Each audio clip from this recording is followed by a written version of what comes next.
Vamos con un tema que seguro que traerá polémica en los comentarios, pero que como siempre trataré de abordar desde el punto de vista más objetivo posible. Hoy hablamos de la historia de una ideología esencial para entender la historia del siglo XX y el mundo actual. Hoy en Memorias de Pez hablamos de la historia del comunismo. A lo largo de toda la historia podemos encontrar pequeñas pinceladas de sistemas políticos que podían tener algún elemento que más tarde tendría el comunismo, pero sin embargo hablar del comienzo del comunismo es hablar de Karl Marx y del siglo XIX.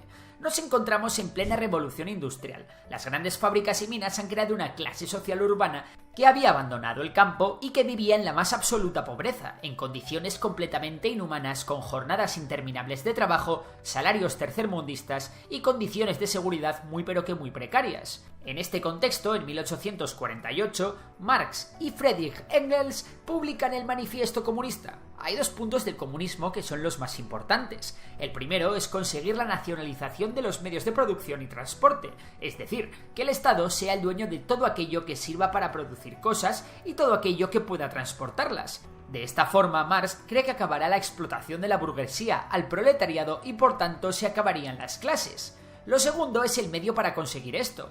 Para conseguir un Estado comunista es necesaria una derrocación violenta, una revolución que permita instaurar la llamada dictadura del proletariado.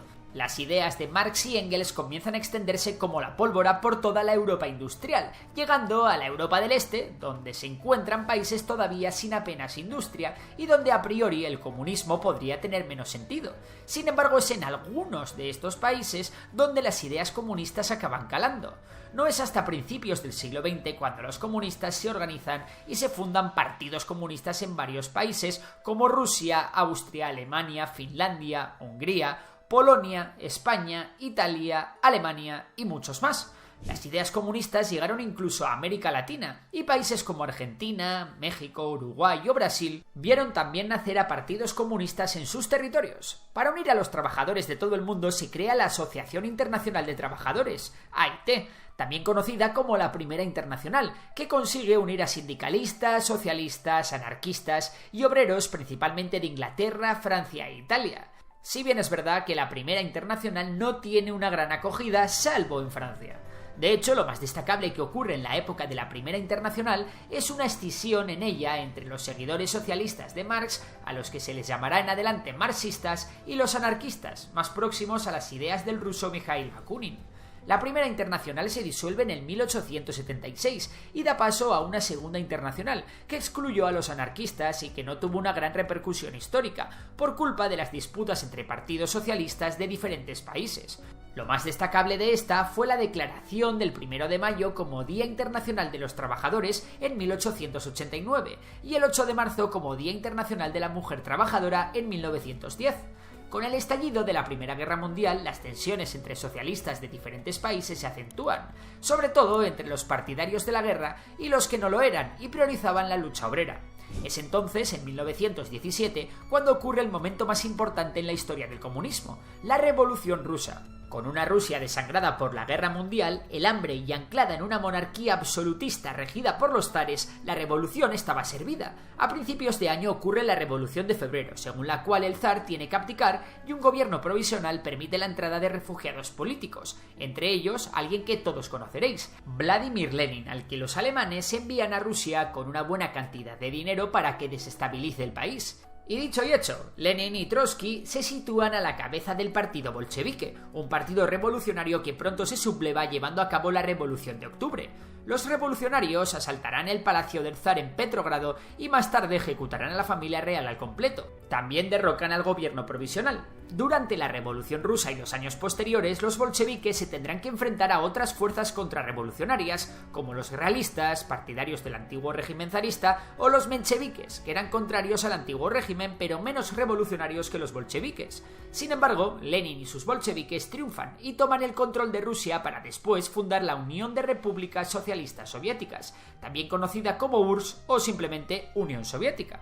Poco después de tomar el poder se funda la Tercera Internacional, también conocida como la Internacional Comunista. Coincidiendo con esto, comienzan a surgir partidos comunistas en muchos lugares de Europa, como Suecia, Finlandia, Austria, Hungría, Polonia o Lituania, mientras que en otros países como Reino Unido, Francia o Alemania, el movimiento aumentó exponencialmente al acabar la Primera Guerra Mundial. Pero volvamos a Rusia, que es donde realmente está a punto de ocurrir algo histórico, ya que es la primera vez que se iba a poner en práctica el comunismo a gran escala. Las primeras medidas de Lenin son sacar a Rusia de la Primera Guerra Mundial, a cambio de una gran parte de su territorio. Lenin aprueba también la separación de Iglesia y Estado. Se aprobó la igualdad entre hombres y mujeres y se estableció el matrimonio civil. También se estableció el mismo sueldo para los funcionarios y obreros. Se nacionalizó la banca y las grandes empresas y se aseguró el control obrero de las empresas de más de 5 trabajadores. El gobierno también decretó la anulación de la deuda del Estado. Sin embargo, todo esto tendrá un precio. Una cruel y despiadada represión llevada a cabo por la Checa, una policía política que no dudaba en encarcelar y fusilar a todo aquel sospechoso de ser contrarrevolucionario. Lenin muere en 1924 y llega al poder Joseph Stalin, al que no le tiembla el pulso para ejecutar a cualquier otro líder que le pudiese hacer sombra, incluido a uno de los padres de la Revolución Rusa, León Trotsky. Stalin también purga a buena parte de los oficiales del Ejército Rojo. Stalin convirtió la atrasada Unión Soviética en una auténtica potencia mundial con un crecimiento vertiginoso, pero ¿cómo lo consiguió? Básicamente con 4 medidas de impacto. En primer lugar, se prohibió la propiedad privada de los medios de producción, convirtiéndose las tierras, fábricas, transportes, viviendas, editoriales, periódicos e imprentas en propiedad estatal. Se dio prioridad a la industria pesada con el objetivo de construir las infraestructuras necesarias y la electrificación del país. Se instituyó una economía dirigida por el Estado mediante planes quinquenales y se colectivizaron los medios de producción agrícola e industrial. Convertida en una gran potencia económica, la Unión Soviética es el mayor artífice de la victoria en la Segunda Guerra Mundial, lo que dará un buen empujón a la popularidad de los partidos comunistas europeos. Pero a cambio, la Unión Soviética se ve sometida a una cruel y despiadada tiranía de Stalin que populariza los llamados gulags, campos de trabajos forzosos en las zonas más inhóspitas de Rusia como Siberia. Sin embargo, aún hay más, y es que, según varios historiadores, Stalin es el responsable de la muerte de más de 20 millones de personas, convirtiéndole en uno de los mayores genocidas de la historia. Acabada la Segunda Guerra Mundial, la URSS estableció gobiernos comunistas títeres en los países de la Europa del Este, como Alemania Oriental, Hungría, Checoslovaquia, Bulgaria, Rumanía y Polonia, mientras que en Yugoslavia y Albania fueron los propios comunistas de esas naciones los que tomaron el poder. En 1949, tras una guerra civil, el Partido Comunista Chino también se hizo con los mandos de su gobierno, creando un nuevo tipo de comunismo llamado el maoísmo, en honor a su líder Mao Zedong. El maoísmo se diferenciaba del marxismo-leninismo en que con Mao no es el proletariado el eje del sistema, sino que lo es el campesinado. Las reformas agrarias fallidas y la cruel represión del régimen de Mao convirtieron a este en el mayor genocida de la historia, ya que se calcula que Mao fue el responsable de la muerte de más de 70 millones de personas. La Guerra de Corea, que estalla en 1950, evidencia la Guerra Fría. ¿Qué es la Guerra Fría? Muy sencillo. Tras la Segunda Guerra Mundial hay 2 bloques de países con 2 modelos de sociedad completamente diferentes. Por un lado están los países capitalistas, con Estados Unidos y la Europa Occidental a la cabeza, y por otro los países con gobiernos comunistas, con la Unión Soviética y China como mayores exponentes. En 1955 se firma el Pacto de Varsovia, como un acuerdo de cooperación entre las repúblicas socialistas del bloque del este de Europa, liderado por la Unión Soviética, con la exclusión, eso sí, de Yugoslavia. En agosto de 1961, la República Democrática Alemana inició la construcción del Muro de Berlín, con la excusa de frenar las conspiraciones occidentales, aunque en realidad se pretendía evitar la huida masiva de personas hacia el bando occidental. La Guerra Fría está desde un principio marcada por una carrera armamentística centrada en las armas nucleares y por una carrera espacial en la que Estados Unidos y la Unión Soviética compiten por ver quién llega antes al espacio o a la Luna. Al calor de la Unión Soviética y China surgen varios gobiernos comunistas en Asia. Ahí van algunos ejemplos. Kim Il-sung se hará con el poder en Corea del Norte, dando origen a un nuevo comunismo, el Juche. Pol Pot toma el poder en Camboya, Ho Chi Minh en Vietnam y Ne Win en Birmania. Todos ellos tuvieron una vez más algo en común, ser dictadores sanguinarios a los que no les temblaba el pulso a la hora de reprimir cualquier tipo de oposición. Regímenes del mismo corte también surgieron en algunos países africanos como Angola, Mozambique, Etiopía, la República Popular del Congo o Benín. En Latinoamérica el comunismo no tuvo el mismo tirón. Sí hubo guerrillas en varios países como pueden ser las FARC en Colombia, o experiencias socialistas como la de Nicaragua, pero el único caso en la que triunfase definitivamente una revolución fue en Cuba, en la que la revolución cubana dio paso al régimen de Fidel Castro en 1959. El régimen cubano eliminó la gran y mediana propiedad privada e inició un proceso de expropiaciones y nacionalizaciones, así como una importante reforma agraria. Para contrarrestar el auge comunista, los países capitalistas desarrollaron amplios sistemas de bienestar públicos que tuvieron una gran acogida entre la población. Sin embargo, con el paso de los años, los regímenes comunistas empezaron a dar muestras de agotamiento. Las economías de China y la Unión Soviética comenzaron a flojear. China asumió que su única salvación era abrirse al libre mercado, algo que consiguió llevar a cabo con un gran éxito. La Unión Soviética, presidida por Gorbachov, trató de llevar a cabo un cambio similar, pero el país colapsó y la Unión Soviética se desintegró en multitud de países en 1991. Sin embargo, el símbolo del ocaso comunista fue la caída del muro de Berlín en 1989. Tras la caída del muro, el comunismo apenas sobrevivió en unos pocos países pequeños como Mozambique o Corea del Norte. El régimen de Fidel Castro en Cuba también sobrevivió a la caída del muro y consiguió cierto apoyo internacional con el auge del socialismo bolivariano que alcanzó países como Venezuela o Bolivia. Y para concluir, solo decir que si algo nos ha quedado claro tras repasar la historia del comunismo es que el capitalismo ganó la batalla. Y ahora, una pregunta para ti. ¿En qué crees que falló el sistema comunista? Comenta por ahí abajo y nos leemos. Hoy vamos a hablar de uno de los movimientos políticos que más ha dado que hablar desde la Revolución Industrial hasta el mismísimo presente. Una idea de sociedad que nunca se ha conseguido implantar durante un periodo de tiempo relevante a gran escala. Hoy en Memorias de Pez vamos a hablar del anarquismo. Lo primero de todo vamos a ver qué es el anarquismo. Definiciones de anarquismo podemos encontrar varias, pero básicamente el anarquismo es un pensamiento político que defiende la abolición del Estado y de cualquier tipo de autoridad injustificada. Sencillo, ¿no? Bueno, pues no tanto, porque sobre esta idea tan a priori simple surgieron muchas corrientes diferentes que veremos a continuación. Por ello vamos a repasar un poco la historia de cómo surge y cómo el anarquismo consigue expandirse por todo el mundo. Algunos pensadores opinan que las civilizaciones humanas más primitivas estaban regidas por algo parecido al anarquismo. Otros dicen que los primeros en fantasear con el anarquismo fueron los chinos o que las ideas anarquistas surgen de los filósofos de la antigua Grecia. Sin embargo, el anarquismo, tal y como lo entendemos hoy en día, tiene su origen en la Europa de la segunda mitad del siglo XIX, es decir, en la Europa de la Revolución Industrial. Sin embargo, el anarquismo no habría existido sin la Revolución Francesa. La Revolución Francesa será la influencia en el espíritu revolucionario y en la abolición de la autoridad mediante la revolución, que implícitamente conllevaba una acción violenta. También en tiempos de la Revolución Francesa se comenzó a hablar del disfrute comunal de los frutos de la tierra. Pierre-Joseph Proudhon fue el primer individuo en denominarse a sí mismo anarquista y básicamente defendía una economía no opresiva donde los individuos intercambiaran el producto de su propio trabajo, en el que el valor del intercambio de los bienes sería determinado por la teoría del valor trabajo, es decir, por la cantidad de trabajo necesario para producir dichos bienes. Las ideas de Proudhon se extendieron con facilidad por algunos lugares industrializados como Francia, Bélgica o Alemania, e incluso a países que todavía apenas tenían industria como Rusia o España.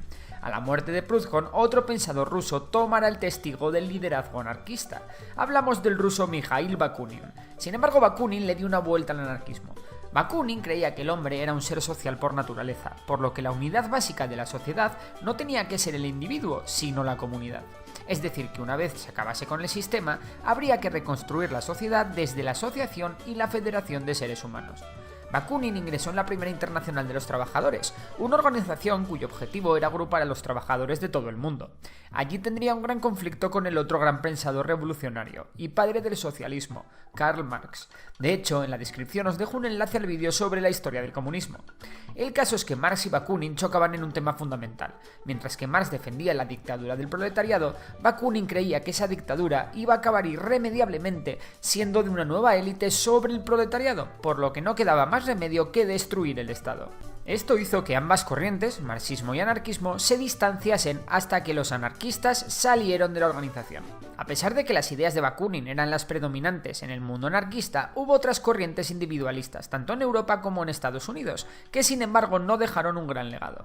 Mientras que el colectivismo de Bakunin corrió como la pólvora por España, a la muerte de Bakunin surgió en Europa otro movimiento que iba a eclipsar al colectivismo, el anarcocomunismo.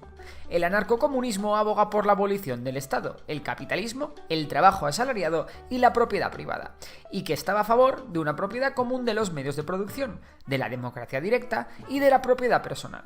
El anarcocomunismo tenía un lema: de cada cual según sus capacidades, a cada cual según sus necesidades. Los anarquistas del siglo XIX se hicieron notar tanto en Estados Unidos como en Europa. En 1871 los obreros se levantaron en París y establecieron en la ciudad un gobierno conocido como la Comuna de París, que duró 60 días y en el que participaron muchos anarquistas. Durante el gobierno de la Comuna de París se promulgaron decretos como la autogestión de las fábricas abandonadas por sus dueños, la creación de guarderías para los hijos de las obreras, la laicidad del Estado, la obligación de las iglesias de acoger las asambleas de vecinos y de sumarse a las labores sociales, la remisión de los alquileres impagados y la abolición de los intereses de las deudas. Finalmente, las tropas del gobierno francés aplastaron la revuelta, dejando tras de sí 20.000 muertos. Por su parte, en Estados Unidos tuvo lugar una famosa huelga con clara influencia anarquista por la jornada laboral de 8 horas, el 1 de mayo de 1886. Esta huelga llevó 3 días más tarde a la revuelta de Haymarket y a la muerte de los llamados mártires de Chicago. Desde entonces, el 1 de mayo se celebra como el Día Internacional de los Trabajadores. Esta nueva forma de ligar el anarquismo al movimiento obrero a través del sindicalismo se llamó anarcosindicalismo, que será la forma de anarquismo predominante en el siglo XX. En España, en 1893, un anarquista tentó en Barcelona contra el general Martínez Campos, autor del pronunciamiento que provocó la restauración de la monarquía borbónica. Y con estas llega el siglo XX, un siglo XX en el que el anarquismo tendrá a España y Rusia como sus principales focos. En 1905 y 1906 se produjeron sendos atentados contra el rey de España. El segundo de ellos el día de la boda de Alfonso XIII en plena calle Mayor de Madrid. En este atentado murieron 30 personas y el rey se salvó, pero fue en Barcelona en 1909 donde todo explotó. La movilización de los reservistas para luchar en la guerra de África creó un gran malestar, ya que se podía pagar para no ir a la guerra, y por eso casi todos los soldados movilizados eran de clase obrera. Esto provocó que los anarquistas agrupados en una federación llamada Solidaridad Obrera hicieran una huelga que desembocó en una auténtica insurrección que se conocerá como la Semana Trágica de 1909, que se cobró cerca de 150 vidas. A raíz de estos hechos, los anarquistas vieron la necesidad de organizarse a nivel nacional y se fundó la Confederación Nacional del Trabajo, más conocida como la CNT, que a pesar de su ilegalización y persecución, llegó a contar en sus momentos más álgidos con al menos 1 millón de afiliados. Pero antes de meternos de lleno con la CNT y sus aventuras, es importante comentar que el anarquismo también llegó a América Latina, especialmente a Argentina, donde la Federación Obrera Regional Argentina, más conocida como FORA, fue la mayor fuerza sindical latinoamericana durante las 3 primeras décadas del siglo XX. Tanto fue así que los obreros llegaron a tomar Buenos Aires en la llamada Semana Trágica de 1919, duramente reprimida por el gobierno. También en México el revolucionario Emiliano Zapata bebió mucho de las tesis anarquistas europeas. En 1905 en Rusia muchos obreros se hicieron anarquistas tras la Revolución Rusa de 1905, la cual fue aplastada con más de 15.000 muertos, pero que sin duda sembró la semilla de la futura Revolución Rusa y de la expansión del anarquismo en el país. Por cierto, de la Revolución Rusa también os dejo un link en la descripción, que tengo otro vídeo hablando de ella. Sin embargo, en el este de Europa, el anarquismo siempre vivió a la sombra del socialismo, salvo en Ucrania. Allí, cuando estalló la Guerra Civil Rusa en 1918, decenas de miles de campesinos ucranianos se unieron al llamado Ejército Negro Anarquista de Néstor Makhno. Durante la guerra civil, anarquistas y bolcheviques cooperaron, pero cuando la derrota del ejército blanco se hizo evidente, los bolcheviques acabaron con los anarquistas en una sangrienta limpieza llevada a cabo tanto por la Checa como por el Ejército Rojo de Lenin. No obstante, la organización social y económica libertaria, basada en comunas autónomas, fueron dominantes entre el campesinado ucraniano hasta el periodo de colectivización forzosa llevada a cabo por Stalin años después, siendo esta quizás la experiencia anarquista más importante, larga y grande vivida en la historia. Pero volvamos a España, que nos habíamos quedado en que la CNT acababa de ser fundada en 1910. Los principales focos anarquistas en España eran los obreros de zonas industriales como Madrid, Barcelona y Asturias, y también entre los campesinos de varias regiones, especialmente Andalucía, donde la mayor parte de la tierra estaba en manos de unos pocos terratenientes. Muchos anarquistas tomaron parte en la Huelga General Revolucionaria de 1917, que supuso la caída del gobierno de Eduardo Dato. Sin embargo, la CNT no sería la gran protagonista de una huelga histórica histórica hasta la famosa huelga de la canadiense de 1919. En ella la CNT fue capaz de resistir 44 días de huelga en las que Barcelona estuvo totalmente paralizada, así como el 70% de toda la industria catalana. La huelga de la canadiense fue una de las huelgas más importantes de la historia de España y consiguió mejoras salariales, la readmisión de obreros despedidos, la liberación de miles de detenidos durante el tiempo que duraron los paros y la jornada laboral de 8 horas, convirtiendo a España en el primer país que promulgaba por ley esta reivindicación obrera. Tras la huelga de la canadiense, la popularidad de la CNT creció aún más. Sin embargo, con la llegada al poder en España del dictador Miguel Primo de Rivera en 1923, la CNT se ilegalizó y todas las actividades sindicales tuvieron que ser llevadas en la clandestinidad. Esto no evitó que en 1927 se creara la Federación Anarquista Ibérica, más conocida como FAI, que unía a los anarquistas españoles y portugueses. Sin embargo, en 1930, con Primo de Rivera fuera de juego, la CNT fue legalizada de nuevo y con la llegada de la Segunda República volvió a ganar mucho peso en la sociedad. La CNT llevó a cabo 3 insurrecciones revolucionarias, todas sofocadas por el gobierno de la Segunda República. La más importante fue la llamada Insurrección Anarquista de enero del 33, en la que ocurrieron los llamados sucesos de Casas Viejas. Durante estos sucesos, las fuerzas de orden público, al mando del capitán Rojas, provocan una matanza de vecinos de la localidad que se convierte en un gran escándalo político y que desencadenaron la caída del gobierno republicano socialista de Manuel Azaña. Sin embargo, todo eso quedará en nada comparado con la que se armó en 1934. Es entonces cuando el PSOE y la UGT organizan la Revolución de Octubre de 1934, también conocida como la Revolución de Asturias. Un levantamiento general en el que los anarquistas no participaron en ninguna región de España salvo en Asturias, donde socialistas y anarquistas se unieron para tomar una gran parte de la región. En aquellas zonas donde predominaba el anarquismo, como en Gijón o La Felguera, se puso en práctica el comunismo libertario. El levantamiento fue finalmente reprimido con una dureza extrema, causando más de 2000 muertos y decenas de miles de detenciones. Cuando estalla la Guerra Civil Española en 1936, la CNT se convirtió en uno de los pilares militares del bando republicano. Al comienzo de la Guerra Civil, los anarquistas controlaban Barcelona, donde todas las grandes industrias pasaron al control de la CNT. En algunos lugares el dinero fue reemplazado por cupones, mientras en Andalucía, donde los anarquistas también se habían hecho fuertes, cada población actuaba bajo su propia responsabilidad, practicando en la mayoría de casos la colectivización agraria. Estas amplias zonas se convirtieron en la otra gran experiencia anarquista mundial, junto con la de los anarquistas ucranianos de la que hablamos antes. La CNT también colaboró con diferentes órganos de gobierno, asumiendo 4 ministerios en el gobierno republicano durante la Guerra Civil, lo que creó grandes contradicciones y disputas internas. Además de eso, la CNT tenía otro gran problema. El comunismo se estaba haciendo muy popular en el bando republicano, gracias a la ayuda recibida por la Unión Soviética. Así que las tensiones se dispararon entre los comunistas, partidarios de un gobierno central fuerte, cuyo objetivo principal fuese ganar la guerra, y los anarquistas, partidarios de hacer la revolución como prioridad absoluta. Tanto fue así que comunistas y anarquistas se acabaron enfrentando a tiros en Barcelona durante las llamadas Jornadas de Mayo del 37. Tras estas jornadas, el anarquismo perdió gran parte de su poder e influencia. A esto se le unió la derrota del bando republicano en la Guerra Civil, lo que hizo que la CNT fuese de nuevo ilegal. Una ilegalidad de la que la CNT apenas se volvió a recuperar. La última gran experiencia anarquista había sido un fracaso y el anarquismo nunca volvió a representar una fuerza de peso en ningún país desarrollado del mundo. Hablar en los últimos años sí que está muy presente, especialmente cuando se habla de economía. Por ello, en el vídeo de hoy vamos a ver qué es el liberalismo clásico, vamos a ver qué es el neoliberalismo, sus historias y todo lo que tienes que saber para hablar con propiedad sobre esta ideología. Para comenzar a hablar de la historia del liberalismo, nos tenemos que ir al siglo XVIII. Por aquel entonces, muchos reinos europeos estaban gobernados por monarcas absolutistas, que concentraban en su persona todo el poder, incluido el gobierno del Estado, el poder judicial, el militar y todo lo que os imaginéis. Lógico, por algo eran monarcas absolutos. El caso es que en estas monarquías absolutistas todo era muy autoritario y encima la Iglesia tenía un poder bárbaro. Sin embargo, en el siglo XVII y sobre todo en el XVIII, una serie de avances científicos y tecnológicos comenzaron a cambiarlo todo. De pronto, ser noble ya no te aseguraba ser una de las personas con más poder e influencia del reino. Ahora, ser comerciante y tener negocios podía ser mucho más lucrativo. Así es como surgió una nueva clase social, la burguesía, que cada vez era más próspera y estaba mejor educada. Así que los burgueses comenzaron a cuestionarse cosas. ¿Por qué el rey tiene que concentrar todo el poder? ¿Por qué tengo que andar pagándole tributos e impuestos? ¿Por qué no hay libertad en todos los sentidos? Uno de los primeros en hacerse estas preguntas fue John Locke, considerado como uno de los padres del liberalismo.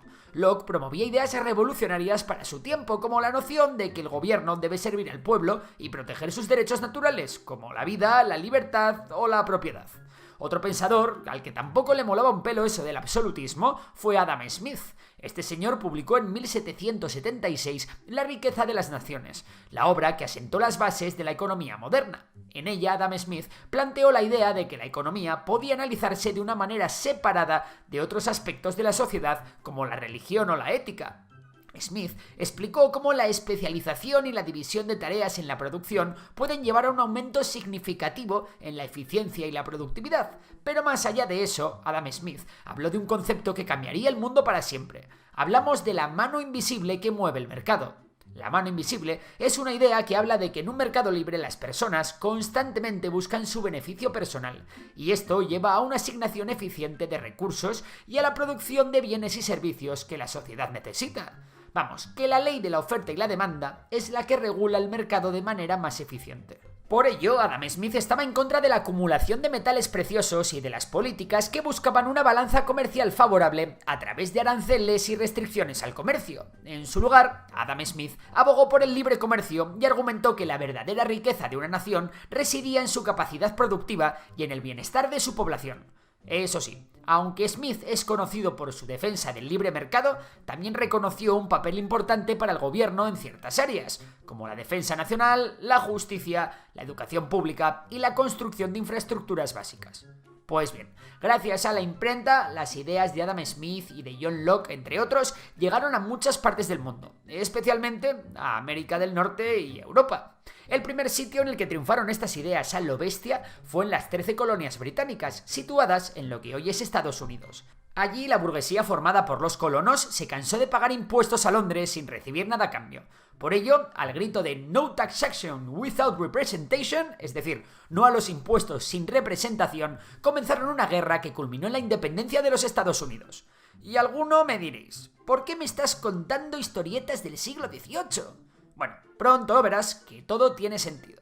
Estados Unidos no fue el único sitio en el que triunfó el liberalismo. Algo parecido ocurrió en Francia, donde la burguesía, secundada por el pueblo llano, se alzó contra la monarquía absoluta de Luis XVI, al cual cortaron la cabeza durante la Revolución Francesa. Y así fue como poco a poco el liberalismo clásico fue extendiéndose por Europa al calor de la Revolución Industrial. Eso sí, a medida que la burguesía comenzó a acumular riqueza y poder, montando fábricas e industrias durante la Revolución Industrial, sus intereses comenzaron a ser diferentes de los del resto del pueblo. Tanto fue así que la burguesía comenzó a aliarse con la antigua aristocracia o incluso a adoptar algunas de sus actitudes y comportamientos. Y por eso la clase obrera se comenzó a organizar y nacieron las ideas socialistas. Pero hoy no toca hablar de eso. Sigamos con el liberalismo.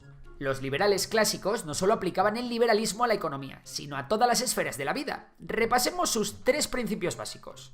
El núcleo del liberalismo es la creencia de que cada persona debe tener la libertad de pensar, hablar y actuar como desee, siempre y cuando no perjudique a los demás. Los liberales también creen firmemente en un sistema donde el poder está en manos del pueblo y donde hay leyes claras que todos, incluidos los gobernantes, deben seguir. Por último, pero no menos importante, está la economía de mercado. Aquí el liberalismo aboga por mercados libres con una mínima intervención del gobierno. Pero el liberalismo no se quedó estático. Este fue adaptándose y respondiendo a los cambios sociales y económicos a lo largo de los siglos XIX y XX, preparando el escenario para lo que más tarde se conocería como neoliberalismo. Aunque el neoliberalismo es hijo del liberalismo, este no se empezó a desarrollar hasta después de la Segunda Guerra Mundial, momento en el que las naciones de la Europa occidental estaban buscando formas de reconstruir sus economías devastadas por la guerra. En este contexto, algunos economistas y pensadores de la escuela austríaca, como Friedrich Hayek, o economías de la escuela de Chicago, como Milton Friedman, comenzaron a abogar por un retorno a ciertos principios liberales, ya que consideraban que las economías estaban demasiado planificadas por el Estado y que había demasiadas empresas públicas y demasiados aranceles. Los principios del neoliberalismo se pueden resumir en una frase: cuanto menos intervenga el gobierno en la economía, mejor. Esto significa menos regulaciones, menos barreras al comercio y menos restricciones a las empresas. La filosofía detrás de esto es que los mercados libres son los más eficientes para distribuir recursos y fomentar la innovación. Si os acordáis, es algo parecido a lo que decía Adam Smith, ¿no? La mayor diferencia entre el neoliberalismo y el liberalismo es que el neoliberalismo ataca directamente el poder del Estado, mediante la privatización de las empresas públicas. Vamos, que el neoliberalismo aboga por pasar funciones que tradicionalmente eran del Estado a manos privadas. Un ejemplo de esto son las empresas de telecomunicaciones, energía, incluso algunas partes de la atención médica y la educación. La idea es que las empresas privadas, guiadas por el afán de ganar dinero, sean más eficientes y ofrezcan mejores servicios. Además, como decíamos, el neoliberalismo se adaptó a los nuevos tiempos en los que la economía ya no era tan local, sino que era global. Por ello, el neoliberalismo abrazó la globalización como una de sus banderas, defendiendo fronteras abiertas para el comercio, inversiones internacionales y la circulación libre de capital. El neoliberalismo tuvo su auge a raíz de la crisis del petróleo de los 70, cuando el mundo estaba experimentando todo tipo de problemas económicos. Con mucha inflación, poco crecimiento económico y una gran crisis energética, muchos gobiernos comenzaron a aplicar estas nuevas recetas para cambiar la mala marcha de sus economías. Ronald Reagan en Estados Unidos o Margaret Thatcher en Reino Unido son algunos de sus máximos exponentes. Hasta ahora, solo hemos visto la opinión de los defensores del neoliberalismo, pero ¿qué hay de aquellos que lo critican? En este caso, los problemas del neoliberalismo radican en que, aunque ha traído crecimiento económico, este no siempre se ha distribuido equitativamente. Vamos, que en muchos casos las sociedades más liberales dan lugar a sociedades que económicamente son más desiguales, ya que el Estado no hace su labor de redistribuir la renta ni proporciona tantos servicios públicos. Otro problema es la debilidad ante los cisnes negros. Me explico. Cuando el Estado es menos fuerte y la economía va bien, no hay grandes problemas. Sin embargo, cuando vienen mal dadas y hay un conflicto militar, o como ocurrió con el COVID, una pandemia, un Estado débil tiene menos herramientas para enfrentarse a la situación. Otro argumento de los detractores del neoliberalismo es que el mercado se puede autorregular con menor intervención del Estado, pero que el tiempo que puede tardar en hacerlo puede ser lo suficientemente amplio como para crear situaciones sociales muy comprometidas. Y por último, tenemos que el impacto que una economía con poca regulación puede tener en el medio ambiente o en la salud pública puede ser desastroso. Y para acabar el vídeo, que igual no ha quedado muy claro, vamos a ver las principales diferencias entre el liberalismo y el neoliberalismo.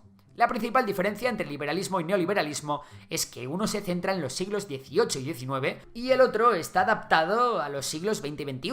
Por otro lado, ambos hacen hincapié en la libertad económica y el libre mercado, con la mínima intervención estatal. Pero el neoliberalismo también incorpora las privatizaciones y la globalización.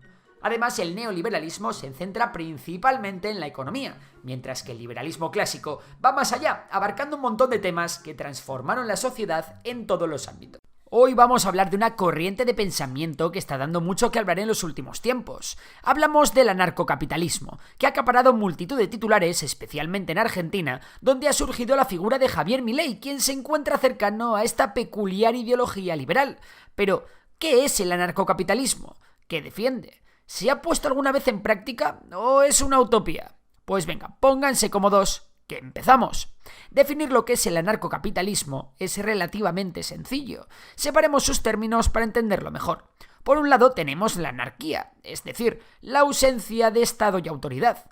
Y es que los anarcocapitalistas creen que las funciones tradicionalmente atribuidas al gobierno, como la defensa, la justicia, la sanidad, la educación, la redistribución de la renta o la construcción de infraestructuras, pueden ser mejor proporcionadas por empresas privadas o por organizaciones voluntarias, y ven en los impuestos el robo del Estado al resto de personas. El otro lado del anarcocapitalismo es, como su propio nombre indica, el capitalismo, es decir, que aparte de la ausencia de un gobierno que intervenga en la economía, los anarcocapitalistas defienden que el sistema de propiedad privada y el libre mercado son las formas más eficientes y justas de organizar la economía. ¿Y por qué quieren los anarcocapitalistas acabar con el Estado? La razón es que para ellos el Estado coacciona a los ciudadanos. ¿Cómo? Pues a través del cobro de impuestos, los cuales no puedes negarte a pagar, aunque no estés de acuerdo con el sistema imperante. Los anarcocapitalistas también ven en las leyes y regulaciones una forma de coacción al ciudadano, ya que obligan a las personas y empresas a comportarse de ciertas maneras bajo amenaza de sanciones. Y esto, insisto, según los anarcocapitalistas, limita la libertad individual y la capacidad de hacer acuerdos voluntarios entre ciudadanos. Pero el objetivo más estructural del de los anarcocapitalistas quizás sea el de acabar con los monopolios que crea el Estado, es decir, con servicios como la creación de moneda o la aplicación de la ley, en los cuales el Estado impide la competencia al establecerse a sí mismo como el único proveedor o al imponer barreras de entrada a posibles competidores. Sin embargo, hay un monopolio que, según los anarcocapitalistas, conduce a los mayores abusos por parte del Estado, y este es el uso legítimo de la fuerza. Y es que el Estado, según su definición clásica, tiene el monopolio del uso legítimo de la fuerza en una determinada área geográfica. Esto significa que puede usar la fuerza para hacer cumplir sus decisiones y que ningún otro grupo o individuo puede desafiar legítimamente ese uso de la fuerza. Pues bien, esto es algo con lo que los anarcocapitalistas quieren acabar. Pero entonces, ¿cómo piensan evitar los anarcocapitalistas que la violencia no se apodere de la sociedad? Pues la ley y el orden se mantendrían a través de sistemas privados de justicia, seguridad y defensa. Estos podrían incluir compañías de seguridad privada, tribunales privados, ejércitos privados y otros mecanismos que surgen del libre mercado. No obstante, este es el punto de vista de los anarcocapitalistas, pero el sistema también deja muchas dudas. Por ejemplo, si las empresas privadas creasen sus propios sistemas de justicia, seguridad y defensa, ¿qué evitaría a las grandes empresas de estos sectores imponer sus intereses y actuar esencialmente como estados, pero mirando solo su bolsillo? De igual manera, en ausencia de un sistema legal estandarizado y unificado, ¿cómo se protegerían los derechos humanos fundamentales y cómo se garantizaría una justicia equitativa, especialmente en casos de disputa entre partes con recursos desiguales? En una sociedad basada completamente en la ausencia de Estado, la propiedad privada y el libre mercado, ¿cómo se abordarían problemas como la contaminación y otros daños ambientales, especialmente cuando afecten a múltiples propietarios o incluso a aquellos sin propiedad? ¿Se podría autorregular el mercado lo suficientemente rápido como para dar respuesta a agresiones de países externos a una pandemia global o para parar macrotendencias climáticas? Otro argumento de los detractores del anarcocapitalismo es que este podría dar lugar a desigualdades extremas. Pensemos en esto. La falta de regulaciones podría permitir a las empresas o individuos acumular riqueza y poder sin restricciones, lo que podría llevar a la formación de monopolios o cárteles que al final limitarían la competencia y consolidarían el poder económico en pocas manos. Además, en ausencia de regulaciones laborales, los trabajadores podrían estar en desventaja al negociar salarios y condiciones de trabajo con empresas muy poderosas, lo que podría dar como resultado condiciones laborales muy pobres y salarios bajos para una gran cantidad de personas. Hasta incluso podrían darse casos de esclavitud. Por otro lado, sin impuestos sobre la herencia o políticas similares, la riqueza podría acumularse y transmitirse a lo largo de generaciones, creando clases sociales estables y perpetuando la desigualdad. Además, si la justicia y la seguridad son proporcionadas por entidades privadas, podría surgir una situación en la que solo aquellos con recursos suficientes tienen acceso a una protección y justicia adecuadas. ¿Y qué pasaría con aquellos servicios que actualmente financia el Estado en lugares donde estos no son rentables? ¿Tendría que emigrar la población rural a las ciudades o cuánto tardaría el mercado en corregir esta situación? En fin, como veis, los problemas del anarcocapitalismo no son pocos y esta ideología tiene tintes bastante utópicos. De hecho, no ha habido sociedades completamente anarcocapitalistas en la historia, al menos no tal y como las describen los teóricos modernos del anarcocapitalismo. Sin embargo, hay ejemplos de sociedades o momentos históricos que algunos defensores del anarcocapitalismo señalan como ejemplos de principios anarcocapitalistas en acción.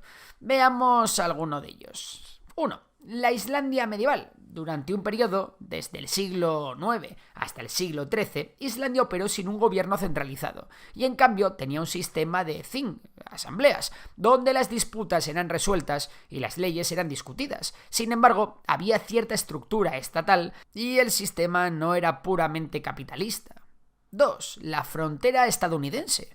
Algunos argumentan que la frontera estadounidense antes de la expansión total del gobierno de Estados Unidos exhibía rasgos de una sociedad anarcocapitalista en términos de la falta de un gobierno central y una dependencia de normas y regulaciones basadas en la comunidad. No obstante, el contexto cultural, económico y político era muy diferente al de hoy en día, ya que ahora tenemos una sociedad muchísimo más compleja. 3. La ciudad libre de Cospaia. Durante varios siglos, esta pequeña región en Italia operó de facto como una república anarquista debido a un error topográfico en un tratado. Sin embargo, su pequeño tamaño de apenas 3,3 kilómetros cuadrados hace difícil compararla con una sociedad anarcocapitalista en un sentido amplio. Cuarto ejemplo, Somalia tras la caída de Siad Barre. Durante un periodo después de la caída del gobierno de Siad Barre en 1991, Somalia operó sin un gobierno central. Algunos libertarios argumentan que durante este periodo ciertos indicadores económicos y sociales mejoraron en comparación con el régimen anterior. Sin embargo, Somalia, por aquellos tiempos, era una auténtica selva e imperaba la ley del más fuerte, por lo que el periodo estuvo plagado de violencia e inseguridad, tanto física como jurídica. Y por último, vamos con el quinto ejemplo, la República de Zúrich. En la Edad Media, Zúrich operaba como una república independiente, con un sistema jurídico que permitía una considerable autonomía a las partes involucradas. Las disputas eran a menudo resueltas por árbitros en lugar de por un sistema jurídico centralizado. Pero siendo serios, no tiene mucho que ver más allá de esto la República de Zúrich con el anarcocapitalismo. Así que nada, estos son solo ejemplos históricos de algo que se puede parecer un poco al anarcocapitalismo, pero de momento una sociedad moderna y compleja anarcocapitalista sigue siendo una utopía que nadie ha sido capaz de poner en práctica. Hoy en Memorias de Pez nos vamos a sumergir en una ideología que ha hecho temer al mundo cada vez que se ha puesto en práctica. Un movimiento político totalitario y en contra de la democracia, cuya definición ha sido y será siempre muy difícil. No os levantéis del asiento porque hoy en Memorias de Pez os vamos a hablar del fascismo. ¿Qué es? ¿Existe el fascismo a día de hoy? ¿Qué tenemos que temer del fascismo? Esas son las preguntas a responder aquí. Bueno, en primer lugar, lo que tenemos que decir es que es bastante complicado definir de forma literal lo que es el fascismo. A diferencia de otras ideologías, como el marxismo, el fascismo no ha tenido enormes pensadores que hayan hecho manifiestos punto por punto de lo que debe ser la ideología fascista. El creador del fascismo fue el mismísimo Benito Mussolini, en una Italia que había quedado enormemente frustrada por su resultado tras la Primera Guerra Mundial. El nombre viene de las fasces romanas, que son los cacharros estos que eran símbolos de poder de los magistrados. La ideología fascista surge también como una reacción contra la revolución bolchevique de 1917 y las luchas sindicales de trabajadores y como una crítica a la sociedad democrática. Seguramente si os decimos que el fascismo fue un movimiento conservador, muchos nos diréis que sí, pero lo curioso es que esto no fue para nada así. El fascismo también ha tenido un corte revolucionario. Se pone a lo establecido, es antisistema. Como los puntos del fascismo pueden llegar a parecer algo contradictorios, vamos a ir uno por uno para explicarlos mejor. El primer punto es que el fascismo es un movimiento político y una forma de gobierno de carácter autoritario y totalitarista. El fascismo está enmarcado en el convulso periodo de entreguerras, justo después de la Primera Guerra Mundial. Por eso mismo, los líderes fascistas tienen vínculos estrechos con el ejército. Realmente todos ellos han sido militares y tienen ideas de carácter muy militarista. Una sociedad jerarquizada y meritocrática con ideas de guerra total hacia los enemigos. Y, como no, también es una ideología que abraza la violencia y la represión. De esto mismo bebe el segundo punto del fascismo. La sociedad está jerarquizada, pero sí que se rechaza a las élites. Esto es, al menos, la teoría. De esta forma, el fascismo tiene un carácter revolucionario. Culpabiliza a las élites de haber sido débiles y haber aceptado una derrota cuando no tocaba. Vamos, que el fascismo tiene un componente socialista, marxista muy potente en lo que respecta a la lucha de clases. Y por eso decimos que es revolucionario. Que no gobiernen las élites, sino los más fuertes. Se busca romper con lo establecido. Eso sí, hay que decir que en la práctica tanto Mussolini como Hitler terminaron aliándose con las élites industriales, financieras y terratenientes para consolidar su poder. Además, la ideología fascista tiene una enorme vinculación con la juventud y con la masculinidad. Por eso, en la propaganda fascista siempre hay cierta exaltación del héroe, cierto culto al cuerpo y el rechazo a lo material. Es por esto mismo que las pocas líderes fascistas que existen son mujeres con personalidades hipermasculinizadas. Por otra parte, el fascismo tiene un componente mitológico, un puntito romano, espartano y dramático que bebe mucho de sus raíces italianas. Esto hace que no solo se exalte al héroe, sino también se engrandezcan los relatos, usando para ello propaganda y, como no, populismo. Por todo lo que os hemos dicho, el fascismo necesita grandes personalidades, líderes carismáticos que exhiban su poder y que sean vistos como capacitados para la revolución, para dar guerra, para plantar cara de forma violenta si es necesario. Un caudillo que sepa dirigir al pueblo y que no se agache ante otros países o líderes. Esto último es de una importancia muy grande, ya que el fascismo está basado en el revanchismo. En el caso de Italia, los italianos se sintieron ninguneados tras el Tratado de Versalles, algo que llevó a una victoria mutilada. Y bueno, ahora muchos me diréis, ¿un movimiento totalitarista que rechaza a las élites y es revolucionario, con grandes personalidades y propaganda? He visto esto en algún otro lugar, ¿no? Sin duda, el comunismo es una idea que tiene muchos puntos en común con el fascismo, pero difieren enormemente en uno de los más importantes. El fascismo está considerado por la mayoría de expertos como un movimiento de ultraderecha. Por resumirlo rápido, la gran diferencia entre el comunismo, que es una ideología de izquierdas, y el fascismo es que el fascismo ve la sociedad como una escalera, donde las clases sociales son naturales e inevitables, mientras que el comunismo busca crear una sociedad sin clases en la que los medios de producción sean colectivos. Eso en teoría, claro.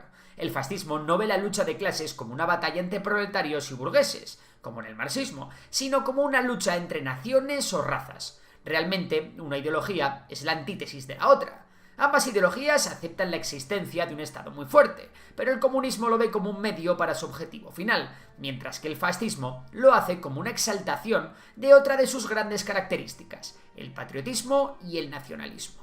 Esto último, en su evolución más terrible, es lo que ha acabado llevando al fascismo a ser un movimiento xenófobo e intolerante. En el caso alemán, con el nazismo, esto llevó incluso a incluir la superioridad de la raza como un argumento para legitimar el genocidio, basándose en ideas bastante magufas y pseudocientíficas. Es por ello que el fascismo también es supremacista. En cuanto al tema de la religión, el fascismo ha tenido opiniones diversas. Mussolini y su partido nacional fascista no tenían muy buena relación con la Iglesia, pero finalmente encontraron objetivos comunes. En España el fascismo evolucionó a lo que más adelante se conocería como nacionalcatolicismo, y es que existen ciertas cercanías entre la Iglesia y el fascismo. Ambos sistemas ven con desconfianza las formas extremas de individualismo y promueven la idea de que el individuo debe cumplir un papel dentro de una estructura mayor. Para ambas, la autoridad y la jerarquía es un principio fundamental y se le da un gran valor a la tradición y al conservadurismo. Vamos, que un fascista es todo lo que quieres en tu casa en Navidad.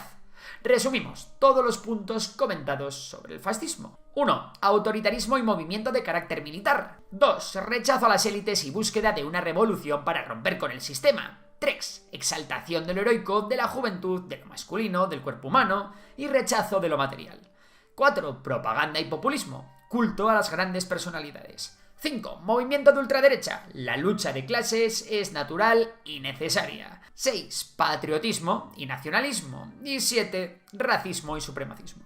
Con todo esto nos podemos hacer una idea de lo que es el fascismo, ¿verdad? A lo largo de la historia, Mussolini y después Hitler con la evolución del fascismo al nazismo han sido los dos ejemplos más conocidos. En España, los primeros años de Franco y la Falange Española son lo más cercano que ha existido al fascismo. De hecho, la Falange Española era una agrupación de carácter íntegramente fascista. Son mencionables también la Guardia de Hierro rumana, la Unión Británica de Fascistas de Oswald Mosley, los Ustacha en Croacia o la Acción Integralista brasileña de los años 30. Sí, amigos, hasta en Latinoamérica existieron movimientos fascistas. Y llegamos a la segunda pregunta. ¿Existe a día de hoy el fascismo? Bueno, es importante entender que el fascismo es un movimiento que corresponde a un momento histórico muy concreto y que se dio casi únicamente en el mundo occidental. Si queremos hablar de fascismo a día de hoy, tenemos que aceptar que este se ha adaptado a los tiempos modernos. A diferencia de por aquel entonces, la militarización de las sociedades en Occidente a día de hoy es mucho menor. Y las heridas en Europa Central y Europa Occidental ya han sanado. Por otra parte, ese revanchismo clásico del periodo de entreguerras no se da de la misma forma, aunque sí que existe. Ya veréis cómo más adelante. Por eso, aunque quizás no son estrictamente fascistas, existen grupos políticos de extrema derecha que siguen utilizando la retórica fascista. Hay quienes a día de hoy hablan del postfascismo, como una evolución del fascismo para sobrevivir dentro de las democracias, respetando las elecciones y la legalidad de los países, pero defendiendo ideas autoritarias y que atentan contra los derechos civiles. El postfascismo se presenta de una manera más aceptable para el pueblo y evita la violencia directa. Eso sí, no usa la violencia, pero sí usa el miedo a lo distinto, utiliza el populismo y divide al mundo entre blanco o negro. Ellos o nosotros. Además, el postfascismo en Europa es una respuesta clara a la crisis migratoria y a las tensiones generadas por el islamismo radical. Otra vez, el miedo al otro. Al igual que el fascismo clásico, el postfascismo utiliza como chivos expiatorios a las personas más vulnerables, minorías étnicas, comunidades LGTBI, etc. Como hemos dicho anteriormente, en los tiempos de Mussolini, el fascismo teórico tenía un componente de anti-individualismo y de unidad del pueblo más propio de una ideología de izquierdas. A día de hoy, el postfascismo es elitista y oligárquico. Tiene el objetivo de mantener el poder en manos de las élites económicas y políticas. Partidos como Fratelli d'Italia, que no es otro que el partido de la líder del gobierno italiano Giorgia Meloni, es uno de los ejemplos más claros de postfascismo. También lo son Vox en España o Fidesz, el partido de Viktor Orbán en Hungría. Por otro lado tenemos el neofascismo, que a diferencia del postfascismo no está incluido en las democracias actuales. El neofascismo adopta elementos de la ideología fascista a careta quitada. Por ejemplo, la hostilidad hacia la inmigración y a la democracia, o los símbolos fascistas o nazis. Quizás el grupo neofascista más conocido es Amanecer Dorado, un grupo ultra de Grecia del cual los principales líderes fueron condenados por formar una organización criminal hace 4 años. Esta gente ha tenido representación en el Parlamento durante años. En conclusión, en los tiempos modernos el fascismo se ha adaptado y se ha convertido en cosas nuevas. Por un lado, con el neofascismo se ha continuado directamente la línea fascista de los años 30. Por otro lado, el postfascismo ha hecho un poco como el señor Barnes vestido de Jimbo y se ha metido en las sociedades democráticas actuales. Creemos que la última pregunta, la de si debemos preocuparnos por el fascismo, se responde sola con todo lo comentado en este vídeo. Aún así, viene bien debatir sobre esto, así que nos vemos en los comentarios. Si te ha gustado el vídeo ya sabes que puedes dar a like, suscribirte y nos vemos en próximas entregas. Por lo demás, un saludo y hasta la próxima.